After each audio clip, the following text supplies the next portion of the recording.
करने चाहिए। एक भाग शिव जी के चढ़ाए, एक भाग किसी ब्राह्मण या नाथ को देवे, एक भाग गाय को देवे और बाकी का एक मोदक का खुद भोजन करे। चारों भाग समान होने चाहिए, चाहे राजा हो चाहे गरीब, सबको इतना ही सामान लेना चाहिए। धनवान हो तो अधिक ना लेवे और गरीब हो तो भी कम ना लेवे। व्रती मनुष्य या स्त्री एक भाग मोदक को पूरा ना खा सके तो पहले से ही उसमें से निकाल कर किसी को दे देवे।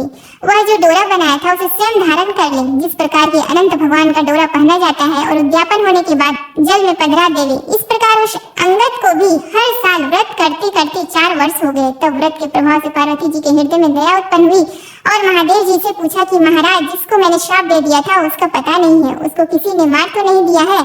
तब तीनों लोगों की सब बातें प्रत्यक्ष जानने वाले महादेव जी ने कहा कि वह तो जीवित है। तब पार्वती जी ने कहा कि महाराज, ऐसा कोई व्रत हो तो बताओ जिससे कि वह मेरा मानसिक पुत्र फिर से मिल जाए। तब महादेव जी महाराज ने कहा कि श्रावण सुदी के पहले सोमवार के दिन कुंवारी कन्या से 2.5 पुड़ी सूत कटवा कर उसका डोरा बनाना और उसे केसर आदि में रंग कर 4 गांठें देकर सुपारी पर लपेट कर ताम्र पात्र में रखकर उसे शिव रूप मानकर उसकी तथा शिव जी की पूजा करनी चाहिए। इस प्रकार सोमवार के सोमवार शिव जी की पूजा करना, 1.25 सेर घृत, 1.25 सेर गुड़ और 4.25 सेर आटा लेकर चूरमा बनाना, उसके 4 भाग करना। एक भाग शिव जी को अर्पण करना, दूसरा भाग ब्राह्मण को देवे, तीसरा गाय को देवे और चौथा खुद भोजन करे। इसमें ना तो अधिक होना चाहिए और न कम। इस प्रकार पार्वती जी ने भी यह व्रत किया। तब व्रत के प्रभाव से वह अंगद कोढ़ रहित हो गया और अपनी माता के पास बिन बुलाए ही चला गया। उसे आया देखकर पार्वती माता प्रसन्न होकर हंसने लगी तो पुत्र ने पूछा कि हे मातेश्वरी, आप मुझे देखकर क्यों हंस रही हो? तब माता ने कहा, हे पुत्र, मैं व्रत के प्रभाव को देखकर हंसी हूँ। यह तुम्हारे पिताजी का बताया हुआ मनसा वाचा का व्रत है। यह व्रत मैंने किया तभी तो तुम आ गए हो। इस बात को सुनकर पुत्र ने कहा कि हे अम्बे, मैंने भी यह व्रत किया था, इससे कोढ़ भी मिट गया। पार्वती माता ने कहा कि हे पुत्र, अब तेरी क्या इच्छा है सो कह। तब उस पुत्र ने कहा कि हे मातेश्वरी, मुझे उज्जैन नगरी का राज्य करने की और वहाँ की राजकुमारी से विवाह करने की इच्छा है। पार्वती जी ने कहा कि जा, तुझे उज्जैन का राज्य मिल जाएगा, तो फिर इस मनसा वाचा के व्रत को कर ले। इस प्रकार उसने 4 वर्ष यह उत्तम व्रत किया, तब उसे उज्जैनी का राज्य मिल गया। अब नारद जी राजा युधिष्ठिर से कह रहे हैं कि उसे राज्य किस प्रकार मिला सो सुनो। उज्जैन के राजा रानी वृद्ध हो गए थे, उनके कोई पुत्र नहीं था, केवल एक राजकुमारी थी। राजा रानी ने सोचा कि इस कन्या का विवाह किसी राजकुमार से करके उसको राज्य दे देवे। ऐसा निश्चय कर एक स्वयंवर रचा जिससे देश देश के राजकुमार आए। तब एक हथनी को श्रृंगार करा के पूजा करके हाथ जोड़कर राजा जी ने कहा कि हे हथनी, तू देव स्वरूपा है, यह माला ले और उसको पहना दे। इस राज्य को संभाल सके और राजकुमारी के लायक ही वह रहो। मामूली मनुष्य को माला मत पहना देना। वह पार्वती जी का पुत्र भी देवयोग से वहाँ पहुँच गया। हथनी ने उसके ही गले में माला डाल दी, परंतु लोगों ने कहा कि यह तो हथनी की भूल है, यह कोई राजकुमार नहीं है। ऐसा कहकर उस लड़के को तो दूर हटा दिया और हथनी का पुनः माला दी गई और प्रार्थना की गई कि हे माता, जो इस राज्य के लायक हो उसको ही माला पहनाना। हथनी ने दूसरी बार भी दूर जाकर उसी के गले में माला डाल दी। तब लोग कहने लगे कि हथनी ने हठ पकड़ ली और मार पीट कर उस बालक को दरवाजे से बाहर निकाल दिया एवं पुनः हथनी पर गणपति की मूर्ति स्थापित करके वही प्रार्थना की। वह देव रूपी हथनी थी, इसलिए दरवाजे के बाहर निकलकर उसी बालक के गले में उसे तीसरी बार माला डाल दी। तब राजा ने नगर सेठ को बुलाकर कहा कि तुम इसको ले जाओ और बारात सजाकर हमारे यहाँ ले आओ। राजा की आज्ञा मानकर सेठ उसको ले गया। राजा ने भी पंडितों को बुलाकर लग्न का दिन निश्चय कराया और अपनी कन्या का विवाह उस बालक के साथ कर दिया और अपने खर्च के लिए थोड़े से गांव रखकर सारा राज्य बेटी जमाई को कन्यादान में दे दिया। विवाह के पश्चात वह बालक और राजकुमारी महलों में गए। अब वह राजा हो गया। अब राजा की रानी ने पूछा कि हे पतिदेव, आप अपनी जात और नाम तो बताइए। तब उस वर ने उत्तर दिया कि मेरा नाम अंगद है, महादेव जी मेरे पिता और पार्वती जी मेरी माता है। तब राजकुमारी ने कहा कि महाराज, इस बात को तो इस मृत्यु लोक के लोग मानेंगे नहीं, सत्य सत्य बताइए। तब राजकुमारी के पति अंगद जी ने अपने जन्म की सारी कथा कर दी। चौपड़ पासे के खेल से साखी बनाने के लिए माता पार्वती जी ने अपनी माया से मुझे बनाया था और महादेव जी महाराज ने अपने मंत्र बल से मुझे संजीवन किया था। फिर जिस प्रकार मुझे श्राप दिया, जिस प्रकार इंद्राणी आदि देवताओं की स्त्रियों ने मुझे मनसा वाचा व्रत बताया, जिसको मैंने 4 वर्ष तक किया, तब माता पिता के पास वापस पहुंचा। माता ने मुझे गले लगाया और कहा कि अब तुम्हारी क्या इच्छा है। तब मैंने माता जी से उज्जैनी की राज की इच्छा प्रकट की। फिर माता जी ने कहने पर मैंने 4 वर्ष मनसा वाचा नाम से प्रसिद्ध पिता शिव जी का व्रत किया। इसी व्रत के प्रभाव से आज मुझे उज्जैन का राज्य मिल गया और तुम जैसी रानी मिली है। परंतु मेरी राज्य की अवधि पूरी हो गई है। अब मैं अपने माता पिता के पास कैलाश जाता हूँ। तुम्हारी क्या इच्छा है सो कहो, मैं वरदान दे जाऊँ और उपाय बता जाऊँ। इतना वचन सुनकर राजकुमारी ने कहा कि महाराज, मैं तो पुत्र धन तथा राज्य का सुख चाहती हूँ। अंगद जी ने अपनी रानी को वही मनसावाचक शिव जी का व्रत बता दिया और कहा कि बिना मेरे वह गर्भवास के पुत्र होगा। ऐसा कहकर अंगद जी कैलाश चले गए। पति की आज्ञा अनुसार राजकुमारी ने 4 वर्षों तक यह उत्तम कार्य किया। इससे महादेव जी प्रसन्न हो गए। एक दिन इस रानी ने दासी से कहा कि जा जल की झाड़ी ले आ, मैं दातुन करूंगी। दासी ऊपर गई तो क्या देखती है कि सोने की पालकी में एक छोटा सा सुंदर बालक सो रहा है और मुंह में अंगूठा चूस रहा है। दासी ने जाकर रानी जी से यह बात कही। रानी जी ने जाकर बालक को उठा लिया और भगवान शंकर जी से प्रार्थना की कि हे प्रभु, यदि आपने यह बालक दिया है तो मेरे स्तनों में दूध की धारा भी निकलनी चाहिए। इतना कहते ही उसके स्तनों में दूध आ गया। इस प्रकार वह बालक बड़ा होने लगा। एक दिन उस बालक ने अपनी माँ से पूछा कि हे माँ, मेरे पिता कौन है और उनका क्या नाम है। तब उस रानी ने कहा कि तेरे पिता तो अंगद जी हैं और महादेव पार्वती जी तेरे दादा दादी है। तब बालक ने, जिसका नाम फुलकंवर है, अपनी माता से कहा कि इस बात को तो मृत्यु लोक में कोई नहीं मानेंगे। तब माता ने पुत्र को वही सारी कथा सुनाई कि तुम्हारे पिता अंगद जी की उत्पत्ति पार्वती जी की इच्छा व माया से हुई और महादेव जी ने उनको संजीवन किया था। शिव पार्वती के चौपड़ पाशा के खेल में झूठ बोलने से माता ने उनको श्राप दे दिया, जिससे वे कोढ़ी हो गए और उनको वन में भटकना पड़ा। तब मनसावाचा के व्रत करने से वे भले चंगे हो गए और माता पार्वती से उनका पुनर्मिलन हो गया। अपनी माता पार्वती के कहने से तुम्हारे पिताजी ने फिर मनसावाचा और शिव जी का व्रत किया। तब उनको उज्जैन का राज्य मिल गया। वह उनका मुझसे विवाह हो गया। उनकी अवधि कुछ ही दिन की थी, इसलिए वे अपने माता पिता के पास कैलाश चले गए और उनके बताए हुए व्रत को 4 वर्ष करने से बिना गर्भवास के ही तुम मेरे यहाँ पुत्र रूप से उत्पन्न हुए। अब तुम्हारी क्या विलास है, सो मुझे बताओ। माता के वचन को सुनकर पुत्र ने कहा कि हे माता, मेरी इच्छा चेदी राजा की कन्या से विवाह करने की है, क्योंकि मैंने उसकी प्रशंसा सुनी है। तब माता ने कहा कि हे पुत्र, तू भी मनसावाचा का व्रत कर। इस व्रत के करने वाले के लिए कुछ भी दुर्लभ नहीं है। पुत्र ने भी 4 वर्ष तक व्रत किया। तब भगवान शंकर जी ने चेदी राजा को स्वप्न में आदेश दिया कि मेरे कहने से तू अपनी राजकुमारी को विवाह उज्जैन के राजकुमार से कर दे। चेदी राज ने भगवान शिव के वचन माने और अपनी कन्या का विवाह उज्जैन के राजकुमार से कर दिया। अब वह राजा हो गया। एक दिन वह शिकार खेलने वन में गया। वहाँ उसके कोई शिकार हाथ नहीं आया। भूख प्यास से व्याकुल होकर वह एक बाग में जाकर आराम करने लगा। देव योग से वहाँ कोई ब्राह्मण आ गया। उसने राजा को श्री नरी पंचांग सुनाया कि आज कार्तिक सुदी चौथ है, सो आज मनसावाचा के व्रत का उजीरना है। राजा ने कहा कि महाराज, मुझसे तो भूल हो गई, आप हमें अब पूजन करा दें। ब्राह्मण ने पूजा के लिए शहर में रानी जी को खबर भेजी कि राजा साहब शिकार के लिए यहाँ वन में ठहरे हुए हैं। आज कार्तिक सुदी चौथ का उजीरना है, इसलिए 4.25 सेर आटा, 1.25 सेर घी, 1.25 सेर गुड़ का चूरमा बनवाकर मंगवाना है। इस पर रानी ने सोचा कि फौज के कई आदमी साथ हैं, इतने से चूरमे से क्या होगा, तो उसने गाड़ी भरकर भेज दिया। नियम विरुद्ध अधिक प्रसाद होने से महादेव जी ने कोप करके राजा को स्वप्न में कहा कि तुम अपनी रानी को निकाल दो, नहीं तो तुम्हारा राज्य नष्ट कर दूंगा।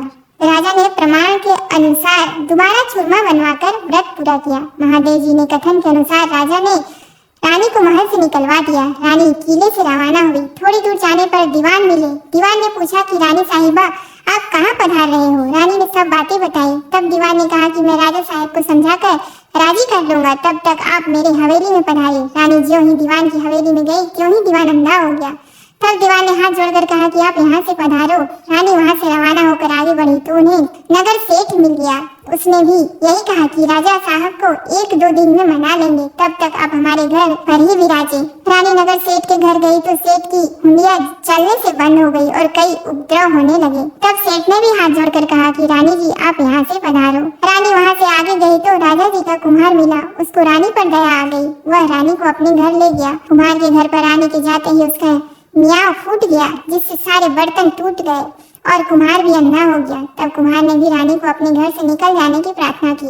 आगे जाने पर एक माली मिला। उसने पूछा, आप कहाँ पधार रही हो। तो रानी ने कहा कि राजा साहब ने मुझे देश निकाला दिया है। तो माली को दया आई और वह रानी को अपने बाग में ले गया। माली ने कहा कि जब तक राजा जी का क्रोध मिटे तब तक आप यहाँ बाग में ही रहो।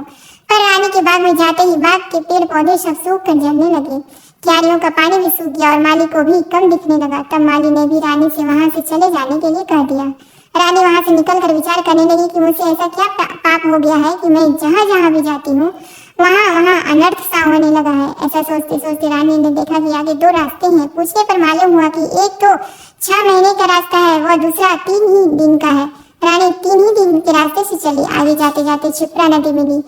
रानी ने दुख के मारे उसमें कूद कर आत्महत्या करनी चाहिए, पर ज्यों ही वह नदी में कूदी तो नदी ही सूख गई। आगे चलने पर एक पर्वत आया। उसने सोचा कि इस पर चढ़कर गिर पड़ो।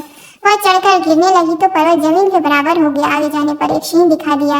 रानी ने सोचा कि इस सिंह को छेड़ूं तो शायद यह मुझे खा जाए तो अच्छा ही है। उसने सिंह पर हाथ फेरा तो सिंह पत्थर का हो गया। आगे जाने पर बड़ा भारी अजगर सांप दिखाई दिया। रानी ने मरने के लिए उस बड़े सांप को छेड़ा तो सांप रस्सी बन गया। रानी हार खाकर और आगे चली तो क्या देखती है कि वहाँ एक बड़ा भारी पीपल का वृक्ष है। उसी के पास एक सुंदर कुआं और एक मंदिर बना हुआ है। वह मंदिर में जाकर मुंह ढककर बैठ गई और ओम नमः शिवाय इस पंचाक्षरी मंत्र को जपने लगी। उस दिन कार्तिक शुद्ध चौथ का दिन था। मंदिर का पुजारी नाथ सामान लेने गांव में गया था।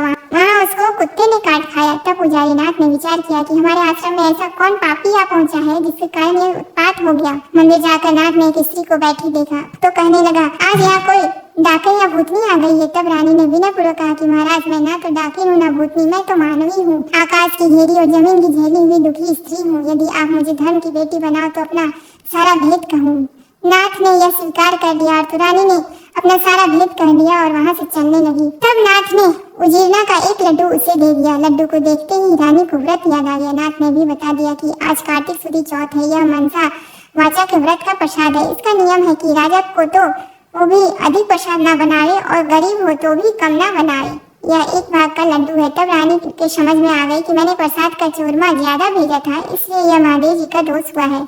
ऐसा विचार कर रानी ने नाथ जी से प्रार्थना की कि हे महाराज, इस व्रत को अब मैं भी करना चाहती हूँ। तब नाथ ने कहा कि यह श्रावण शुद्ध चौथ आ रही है, इस दिन से तुम व्रत शुरू करो। फिर नाथ जी ने कुंवारी कन्या से पूरी कटवाकर उसका डोरा बना दिया। पूजन का सामान लाकर सोमवार के सोमवार व्रत और पूजन करती रही। तब कार्तिक शुद्ध चौथ आई। तब नाथ जी गांव जाकर सामान ले आए। 1.25 सेर घी, 1.25 सेर गुड़, 4.25 सेर आटा का चूरमा बनाया। चूरमा के 4 भाग किए और शिव पार्वती की मनसा वाचा पूजा की। इस तरह व्रत करते करते 4 वर्ष बीत गए तो महादेव जी महाराज ने राजा को स्वप्न में दर्शन देकर कहा कि राजन, अब तू रानी को बुलवाओ, नहीं तो मैं तेरे राज्य का नाश कर दूंगा। तब राजा ने कहा कि महाराज, अब रानी का पता लगना कठिन है, आपकी आज्ञा से ही तो उसे निकाला था। तब महादेव जी ने कहा कि हे राजन, तू 4 विश्वासी नौकरों को पूरब के दरवाजे पर भेज दे। वहाँ बिना नाथे हुए बैलों की गाड़ी आएगी। वह गाड़ी वहीं जाकर ठहरेगी जहाँ पर तुम्हारी रानी है। प्रातः काल राजा ने 4 आदमी भेजे। आगे बिना नाथे हुए बैलों की गाड़ी आई। उसमें से चारों बैठ गए और उसी मंदिर तक चले गए जहाँ पर रानी थी। वहाँ रानी को पहचान कर सेवकों ने कहा कि हे रानी जी, अब पधारिए, राजा साहब ने आपको बुलाया और इसी कार्य के लिए हमको भेजा है। तब रानी ने नाथ जी से कहा कि मैं आपकी धर्म की बेटी हूँ, सो आप मुझे सीख देकर भेजो। तब नाथ जी ने मिट्टी के हाथी घोड़ा व पालकी बनाकर मंत्र के छींटे दिए, जिससे वे सच्चे हाथी घोड़ा पालकी बन गए।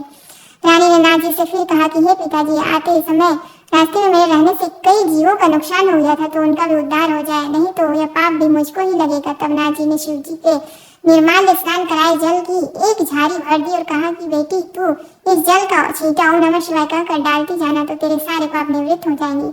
अब तो रानी शिव पार्वती जी को और नाथ जी को साष्टांग नमस्कार कर लेने और आए चारों सेवकों के साथ रवाना हो गई। जाते जाते वही सर्प आया। तब शिव जी से प्रार्थना करने लगी कि प्रभु, मेरे पाप से यह सर्प रस्सी बन गया था, अब यह फिर से सर्प हो जाए। ऐसी प्रार्थना कर झाड़ी के जल से उसके छींटे दिए, जिससे वह पहले के समान सर्प बन गया। आगे वही सिंह जो पत्थर का हो पड़ा था मिला। उसके भी रानी ने झाड़ी के जल से छींटे दिए तो वह भी जीवित होकर जंगल में भाग गया। आगे चलने पर वह पर्वत आया जो जमीन के बराबर हो गया था। प्रार्थना करके जल के छींटे देने से वह भी पहले जैसा पर्वत हो गया। आगे जाते जाते वही नदी आई जो सूख गई थी। रानी ने शिव जी का ध्यान कर जल के छींटे दिए, जिससे वह भी गहरे और स्वच्छ जल वाली नदी फिर से हो गई। अब रानी जी ने पालकी हाथी घोड़े से किले में भेज दिए और वह खुद उसी बाग में गई जो पहले सूख गया था। बागवान ने कहा कि रानी जी, अब आप क्यों आई हैं? पहले की आपने आने से यह बाग उजड़ गया था। पर रानी के समझाने पर माली ने फाटक खोला। रानी ने बाग में जाकर शिव जी का ध्यान कर झाड़ी के जल के छींटे दिए, जिससे पहले से भी अच्छा हरा भरा बगीचा हो गया। वहाँ कई कोयले बोलने लगी, नाना प्रकार के फल फूल दिखाई देने लगे और कुओं में लबालब जल भर गया। फिर रानी जी उसी कुम्हार के घर गई तो कुम्हार की आंखें खुल गई और जल के छींटे देने से मियाओं के बर्तन सोने चांदी के बन गए। कुम्हार ने कहा कि रानी जी, ये सोने बर्तन हमारे पास कौन रहने देगा? तब रानी जी ने कहा कि इनमें से 4 बर्तन राजा की भेंट कर देना। इसी तरह रानी नगर सेठ के घर गई तो उसकी हंडिया सिकरने लगी। तब व्यापार में लाभ होने लगा। तब नगर सेठ ने कहा कि अन्नदाता जी, आपके पधारने से हमारे यहाँ रिद्धि सिद्धि हुई है। इस खुशी में मैं सारी नगरी को जिमाना चाहता हूँ। सारी नगरी में ढिंढोरा पिटवा दिया जाए कि कल किसी के घर में धुआं ना निकले। जो किसी ने चूल्हा जलाया तो दंड के भागीदार हो गया। आगे रानी जी पधारी तो दीवान जी के यहाँ पहुंची। जाते ही दीवान जी की आंखें खुल गई, सब आनंद हो गया। अब रानी साहिबा किला में पधारी। राजा जी ने उनका अच्छा स्वागत किया। नगर शेठ ने सारे नगर को जिमाया और किले में जाकर रानी जी से अर्ज की कि अन्नदाता जी, अब आप भी आरोगी। रानी ने कहा कि मेरे तो आज कार्तिक शुद्ध चौथ का उजेड़ना है, सो किसी भूखे आदमी को जिमा कर जीमूंगी। सारे नगर के लोग तो नगर सेठ के यहाँ जिम आए। नगर में कोई भी भूखा व्यक्ति नहीं मिला। ढूंढते ढूंढते धोबी घाट पर एक अंधी बहरी कोढ़नी धोबन पड़ी मिली। रानी जी की आज्ञा से उसे बुलाया। रानी जी ने उसे स्नान कराया। स्नान कराते ही उसका सारा कोढ़ मिट गया। कथा सुनते ही उसके लिए स्वर्ग से विमान आ गया और बूढ़ी धोबन कथा सुनने व प्रसाद लेने मात्र से सदैव वैकुंठ चली गई। राजा रानी भी हर साल मनसा वाचा का व्रत करते रहे। वे संसार के सब प्रकार के सुखों को भोगते रहे और पुत्र को राजगद्दी देकर अंत काल में शिवलोक में चले गए। इस प्रकार मनसा वाचा भगवान शिव जी पार्वती जी के व्रत करने की बड़ी भारी महिमा है। श्रावण सदी के सोम से कार्तिक सुदी चौथ तक यह व्रत सब मनोवांछित फल को देने वाला। इस मनसा वाचा के व्रत को करने वाले मनुष्य की सभी कामनाएं शिव जी महाराज पूर्ण कर देते हैं। पुत्र नहीं हो या होकर जीवित नहीं रहता हो तो इस व्रत के करने से स्त्री पुत्र का सुख अवश्य प्राप्त करती है। इसी प्रकार पुरुष को स्त्री का और स्त्री को पति का सुख सौभाग्य प्राप्त होता है। जिसके कमाई धंधा ना हो तो इस व्रत के करने से श्री शंकर भगवान उसे जीविका प्रदान करते हैं।